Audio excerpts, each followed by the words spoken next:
mean, you know by now that I like to dedicate this space, well, of course, to include you, but especially in the form of various things that are important to you. There's a show and tell section. One of a mutual friend of Sky Guardian and I's, Neal Bakshi, a angel medium who once had me on his show, 5 Great Questions. He had sent us his TEDx personally for us to watch together, which is quite an exclusive experience. His TEDx talk is quite short, just 8 minutes, I believe, and it's titled, "Your Suitcase Can Cure an Epidemic." He writes that it's about how travel retreats can be the cure for the epidemic of loneliness, and he would be so grateful for us to share it here on our Sangha. I think I had a title to go along with that. Allow me to just bring it up. First, I have to minimize our background music so we can make sure that we hear dear Neal's talk. It's very fun. It just got posted on YouTube and it only has 500 views so far. I love the talent of our Sangis. Incredible stuff. Oh, that was... that wasn't it. Here it is. By the way, I don't know if I mentioned, I'll say it again just in case. Neal Bakshi is an angel medium.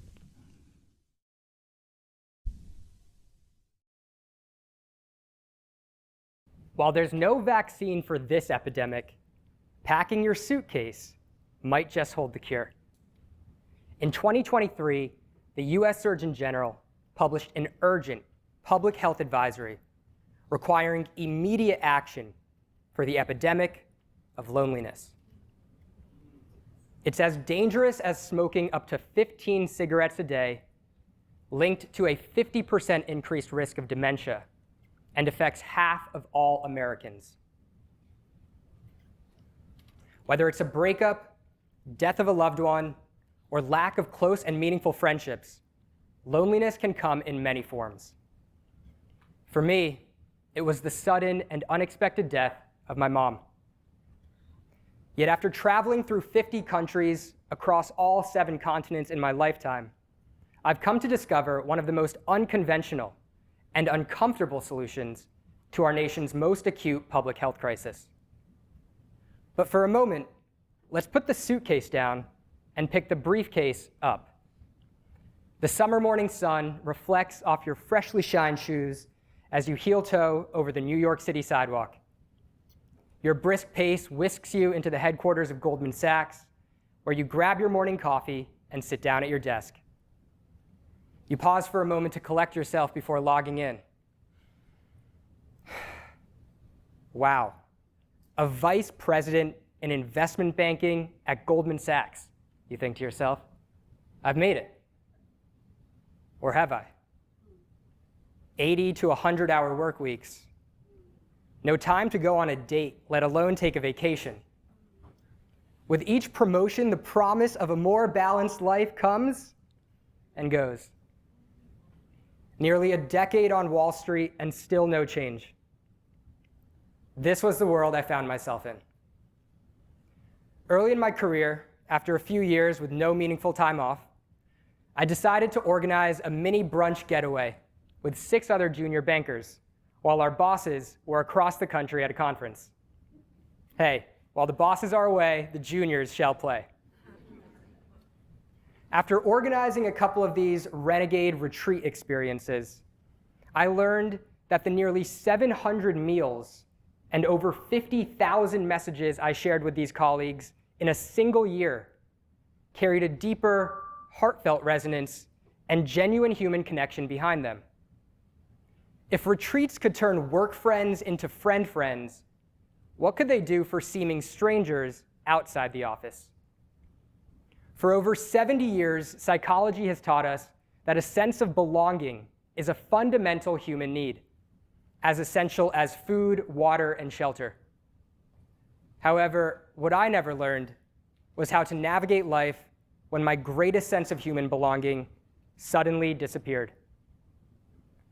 The morning sun was shining into my Manhattan studio apartment when I got the news. My sister's worried and frantic voice immediately came through the phone. "Something happened during Mom's surgery," she said, "and she's not waking up." Earlier that morning, my mom went in for a 30-minute outpatient thumb surgery to fix a partially torn ligament. Unable to be aroused after the surgery, she was intubated and rushed to the ER. In the ICU, my mom spent nearly 3 weeks on life support before passing on. Out of 0 to 100 on my fear scale, this was 111. Less than a month after my 28th birthday, I found myself writing my mom's eulogy and carrying her casket to the crematorium, all after an elective thumb procedure. If there was ever a time to need a retreat, this felt like it was it.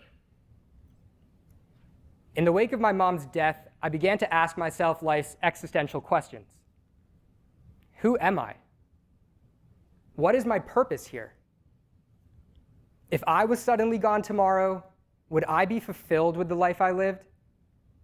And most importantly, what do I really want out of life?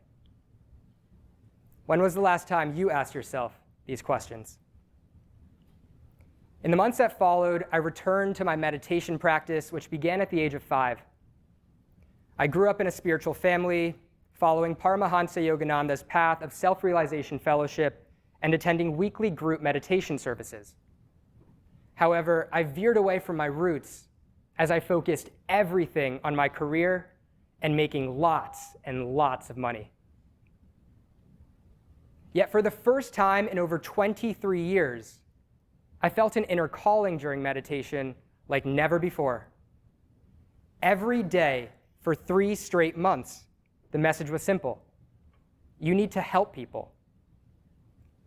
But I thought I was helping people as a Goldman Sachs banker. Well, helping rich people get richer. This calling was different, though. It was a calling to be of service to a humanity far beyond my microcosm of high finance. Over the course of 2021 and beyond, I was guided by this inner calling to learn dozens of new things that interested me and to help where I was called.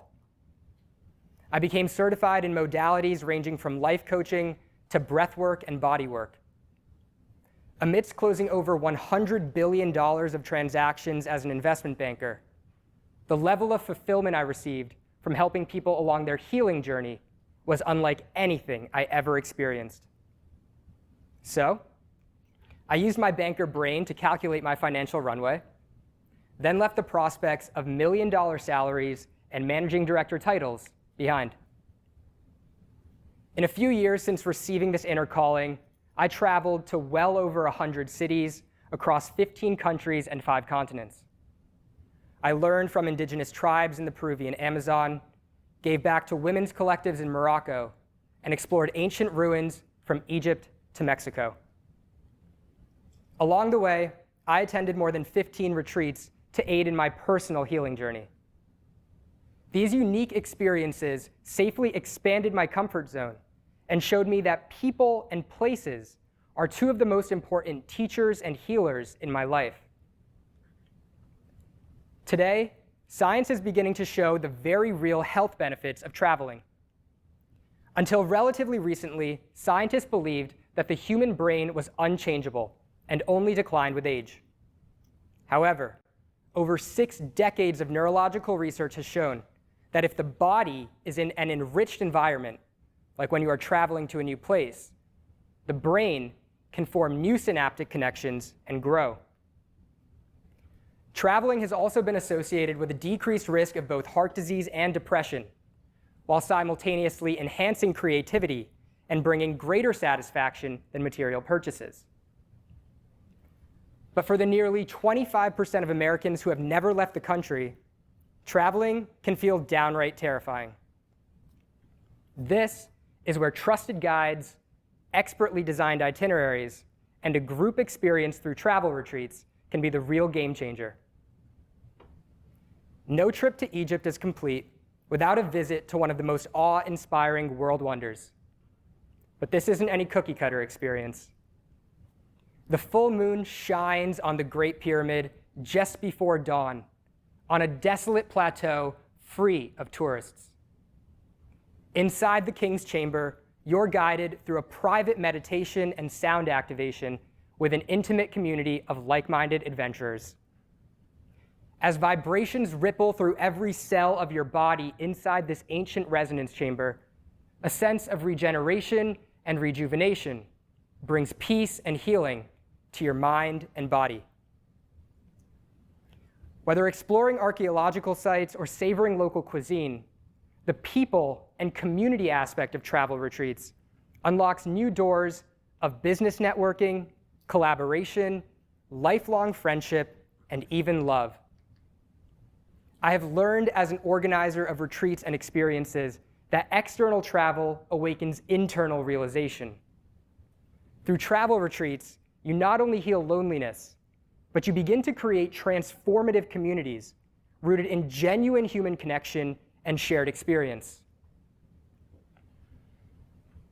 Life is often easier than we think it is, if maybe a little bit uncomfortable to take the first step.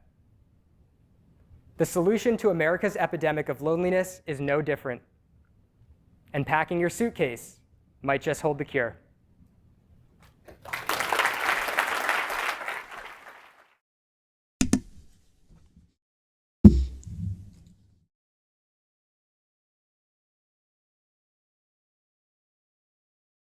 Thank you for listening, everyone. Oh. Apologies, 1 second. By show of There we are. Thank you again, dear Sky Guardian, for suggesting that Neal send that in for us to explore together. And big thanks to Neal for allowing us to watch his wonderful TEDx talk on the genuine and deep practicality on a physiological and a spiritual level of traveling, to go outside one's comfort zone to experience the rich tapestry of cultures around the world. I think that is so needed in many of our lives. And what an inspiring journey from an investment banker to experiencing the loss and grief of the untimely death of his mother, and finally to finding the greatest purpose in life by helping people, as he finds teachers and healers to be some of the most necessary in our society. Wonderful. And thank you all for exploring this together.